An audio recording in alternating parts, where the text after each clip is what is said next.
E eu queria começar perguntando pra você o que eu pergunto sempre pros meus convidados quando vem a primeira vez, como é que foi o seu encontro pessoal com Jesus? Você vem de uma família já de crentes Não. ou você é o primeiro? Eu fui o primeiro. Eu tinha 6 anos de idade quando eu conheci Jesus. Mas é engraçado, minha mãe nasceu no lar cristão, mas ela casou, ela saiu da igreja, né?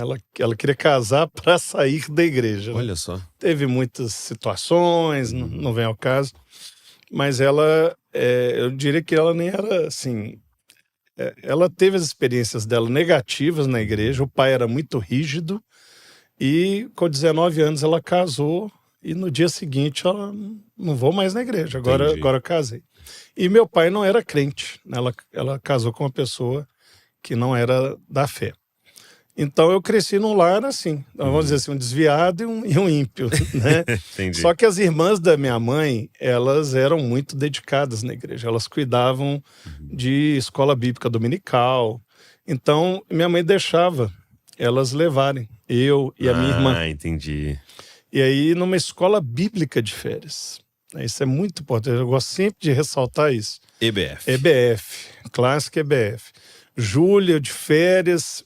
Minha tia falou assim, vão lá, é uma semana, tem pipoca, né? Sempre é comida, né? Tem pipoca, tem bala. E aí eu lembro que foi a Júnia, né? Ela não gosta que eu falo porque revela a idade dela.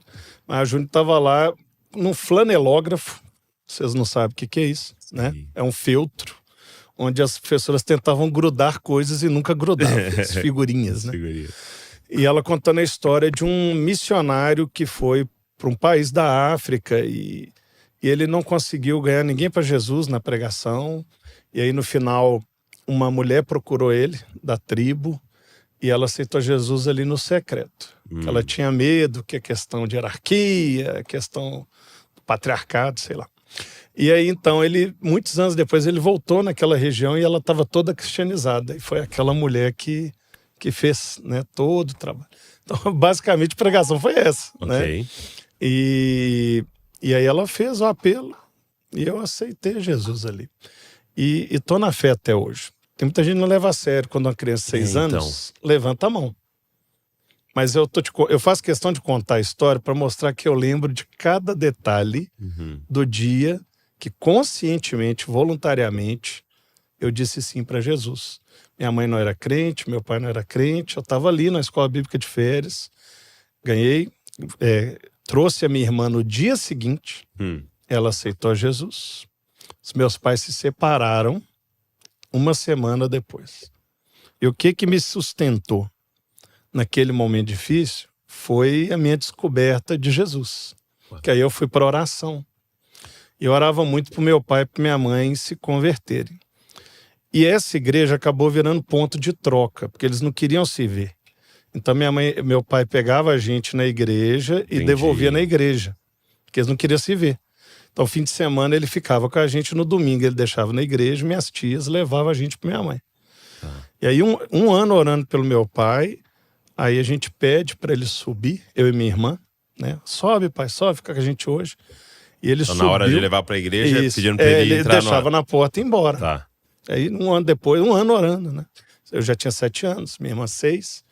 Ele subiu, ele bebia muito, né? E estava um momento muito difícil da vida dele. Minha mãe que separou, então ele tinha muita dificuldade. E ele contou isso no dia da ordenação pastoral dele. Já deu spoiler aqui. Deu spoiler. Na ordenação pastoral. Ele falou assim, naquele dia eu falei com Deus assim, Deus, se você existe de verdade, que ele zombava de Deus e tal, eu queria que o Senhor provasse hoje. Se você provar que você existe, eu vou ficar com o Senhor o resto da vida.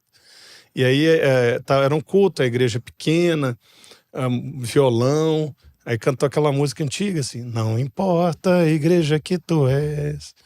Né? Aí no final fala assim, se o teu coração é igual ao meu, dá minha mão e meu irmão serás. Aí todo mundo dava a mão. Só que ele sentou lá no fundo, para não ficar perto de ninguém. E aí ele sentiu alguém apertar a mão dele assim, tão forte que ele achou que ia quebrar a mão dele. Aí ele abriu o olho para brigar com a pessoa e não tinha ninguém. A 3 bancos para frente. E ali naquela hora, ele foi na frente e aceitou Jesus. Largou a bebida, virou outra pessoa, né? E hoje é pastor. Você viu uma transformação radical. Isso. Então isso também me marcou muito, né? O poder da transformação do evangelho, né? Então eu diria que eu fui o primeiro da casa, mas aí veio minha irmã, veio meu pai, minha mãe também. E restaurou o casamento e tudo? Não, aí não voltava. Infelizmente não. Minha mãe voltou para Jesus 16 anos depois. Falei, tem gente que você ora 1 ano, tem gente que você ora 16 anos. Meu pai tentou. Hoje ele constituiu uma outra família, né? Mas ele fez de tudo. Mas o que eu vejo é esse poder transformador do evangelho. Me marcou muito e isso me segue, né? Eu já tive altos e baixos na vida, mas é sempre nisso que eu volto, né? No dia do baixo, eu volto nisso. No dia do alto, eu lembro disso para não esquecer. Né? E você acha que é por isso que você até tem dedicado parte da sua vida, dos seus estudos e tal, para a questão das crianças? Eu acho que sim. Eu acho que marcou muito. Eu fui professor de EBD muito tempo também.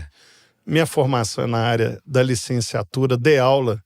Apesar de ser formação de química, você acaba dando aula no fundamental, de ciências. Dei aula de química, a última série fundamental tem química em muitas escolas. Então eu sempre tive um contato muito grande. E eu sei, Douglas, que nessa faixa de 0 a 6 anos de idade, você aprende 80% de tudo que você vai aprender na vida. Todas as coisas que você vai aprender na vida, 80% é de 0 isso? É porque a gente considera aprendizagem física, quântica e genoma, né? Mas o fato de você sentar, como que você manipula um copo, um idioma inteiro que você aprende. Idioma inteiro. Ou você pode aprender 2, você pode aprender 3. A criança, numa escola bilíngue, ela desenvolve a habilidade poliglota com muita mais celeridade, muito mais facilidade que uma pessoa adulta quando decide estudar outro idioma. Por quê? Porque ali a capacidade de aprender, de guardar, é muito maior, né? As sinapses, né, tão frescas, né, tão fresquinhas. Né? Uma esponja, né? Você tem 2 filhos, você erra o nome dos 2. Né? O menino pequeno já é mais habilidoso. Então, é uma época que, se você investir, como aconteceu na minha vida, isso marca o resto da vida. Né? Se você perde o menino, ele vai para as drogas, vai para o mundo, aí depois você pega todo capenga lá na outra ponta para resgatar. É outro trabalho. Entendi. Muito bom. Até nos trouxeram alguns livros aqui, né? Que era a editora 100% Cristão e agora? Agora é a editora Lion, né? Editora Lion. Simval Filho. Manual Cristão da Cultura Pop. Isso. Eclesiástico. Esse é um quadrinho, né? Esse é para adolescente. Legal. Você já deve ter ouvido falar em mangá. Opa! Né? Mangá é aquele quadrinho no estilo japonês, né? Então o Eclesiástico começou com essa proposta de alcançar esse público, né? Que é pré-adolescente, que consome muito esse tipo de conteúdo, e aí mas buscando uma perspectiva cristã. Né? E aí, Eclesiástico, questão do nome do livro de Eclesiastes mesmo? Não, o Eclesiástico aí tem a ver com o título, né? O que é um eclesiástico? É um pregador, né? Então, a história conta que, de tempos em tempos, Deus levanta na terra um pregador, né? E aí eu brinco com a Bíblia, né? Vou mostrando às pessoas. Mas aí, no nosso tempo, no século XXI, ele levanta esse rapaz, que era um cético, um cara que abandonou a fé, e que ele descobre que ele que é o Eclesiástico do século XXI. Né? Então ele tem a visão aberta, ele tem algumas capacidades sobrenaturais para enfrentar o império das trevas. E é interessante, tem uma espada saindo da boca dele, que mostra aqui, Nathan. Ele tem uma habilidade que é o seguinte, ele tem que comer uma página da Bíblia, e aí ele cospe uma espada e sai a referência gravada na lâmina. A figura. O Elemento em Comum é um projeto meu da área de química, né? Ele é um projeto que está mais ligado à minha formação como químico, mas é um projeto interessantíssimo. Legal. É uma história em quadrinho que ensina a criança tabela periódica, né? Olha só. Então, é um material, assim, riquíssimo. Então, esse aqui esse aqui também é cristão, assim, no sentido de tem a mensagem do evangelho e tal? Ele não tem a mensagem do evangelho explicitamente, mas os valores, né? Até o nome da editora é Valores, né? Sim. Eles estão implícitos aí no material.